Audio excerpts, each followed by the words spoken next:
thought I had already lost. And honestly, standing in that hallway outside courtroom 4 in the Brampton courthouse, wearing a jacket that was slightly too big because I'd lost 20 pounds in 8 months, I almost believed it myself. Let me go back. I spent 34 years building a carpentry business in Mississauga, not a corporation, not a franchise.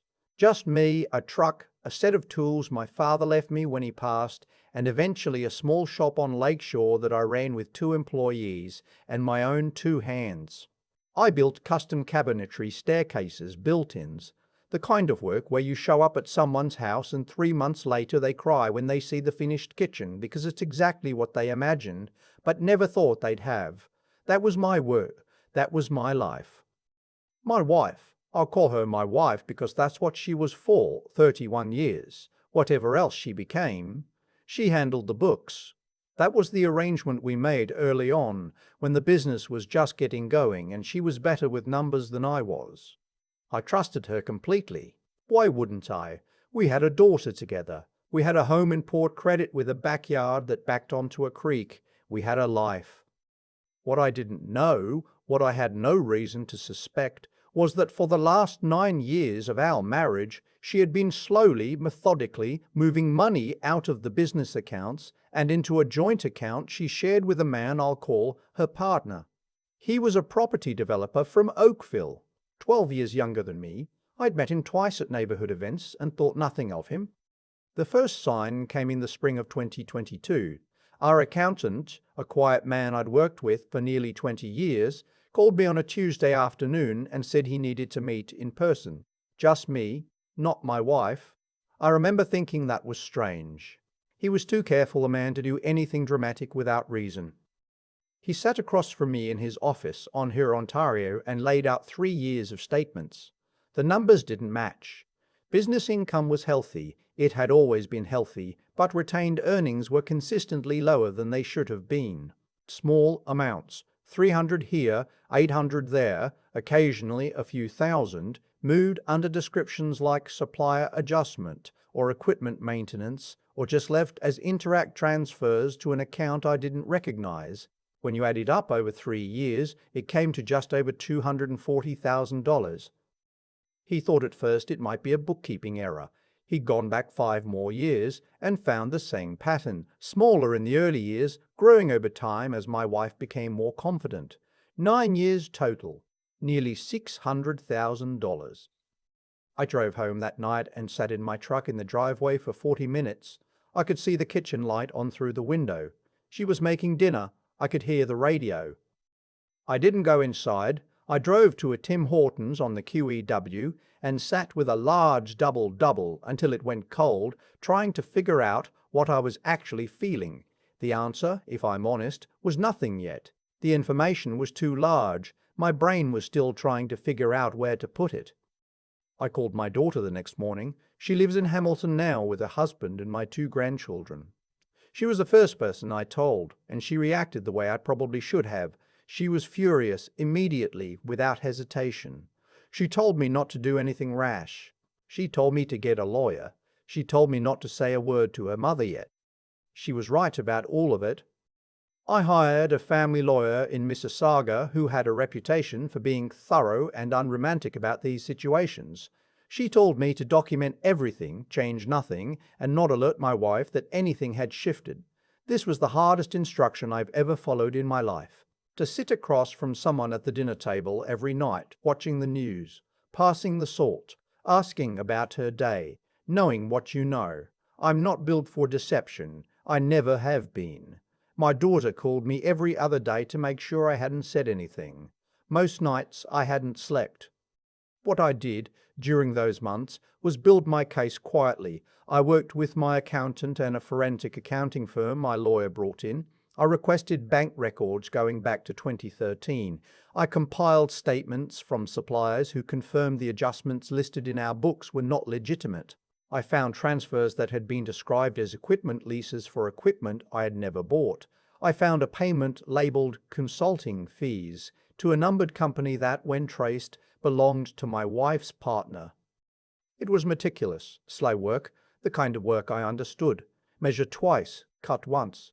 You don't rush a dovetail joint, and you don't rush building a legal case. I was patient. I had no other choice.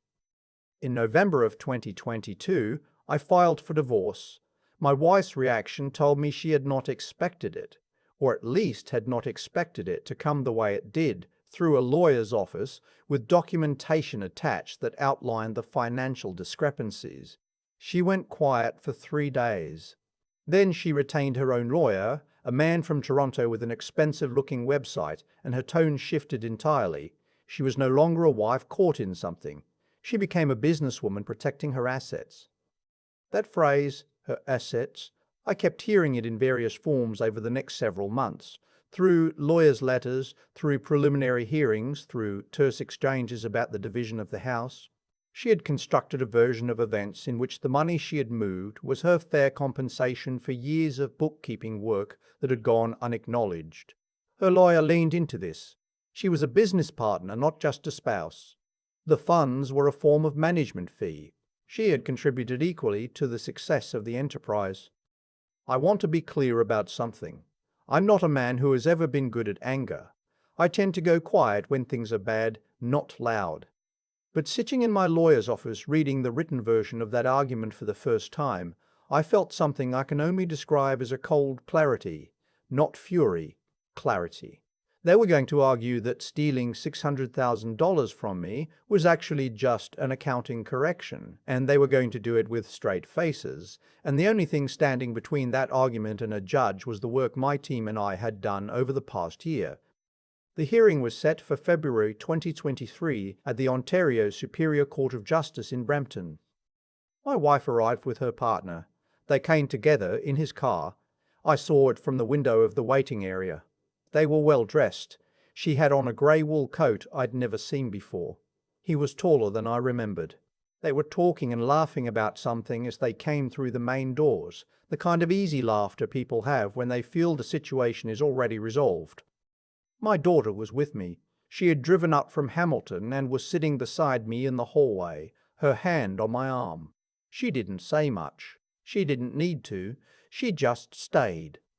My wife and her partner settled into the seats on their side of the courtroom and conferred quietly with her lawyer. At one point, my wife looked over at me, a long measuring look, and then she said something to her partner and he smiled. I looked away. I had nothing to prove to either of them in that hallway. The proceedings began with her lawyer presenting their argument that the marriage had been a financial partnership, that my wife's contributions as the sole bookkeeper and administrative manager of the business had been consistently undervalued, that the funds in question were a private arrangement between spouses to address that imbalance, and that no fraud had occurred. He was polished. He had a confident, unhurried way of speaking that probably worked very well in a lot of rooms. When he finished, there was a brief pause. My lawyer stood up. She's not a dramatic woman. She does not raise her voice. She has short, grey hair and wears reading glasses on a chain, and she moves through a courtroom the way a very experienced carpenter moves through a renovation, purposefully, without wasted motion, touching nothing she doesn't need to touch. She submitted the forensic accounting report, 247 pages.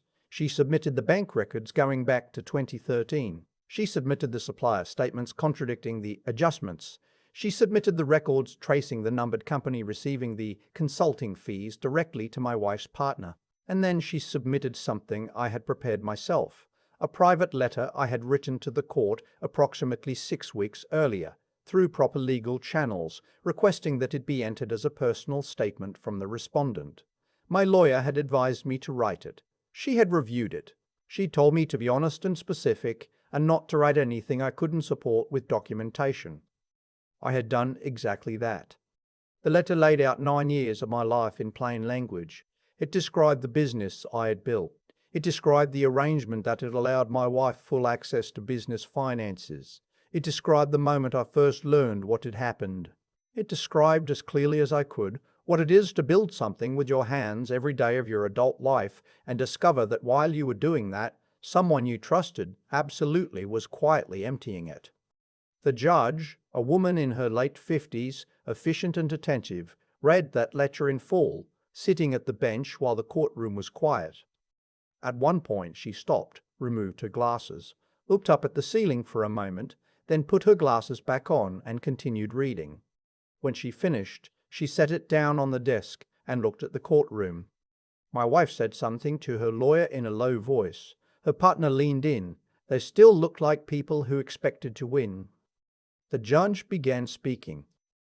She addressed the core argument directly. A management fee, she said, is documented in advance, agreed upon by both parties, and reported as income. It is not unilaterally transferred over 9 years to a private account and concealed within fabricated expense records. She found the forensic accounting report credible and thorough. She found the evidence of transfers to the numbered company, which belonged to the respondent's partner, particularly compelling. She used the word deliberate more than once. I watched my wife's face during this. The composure she'd carried in with her began to change.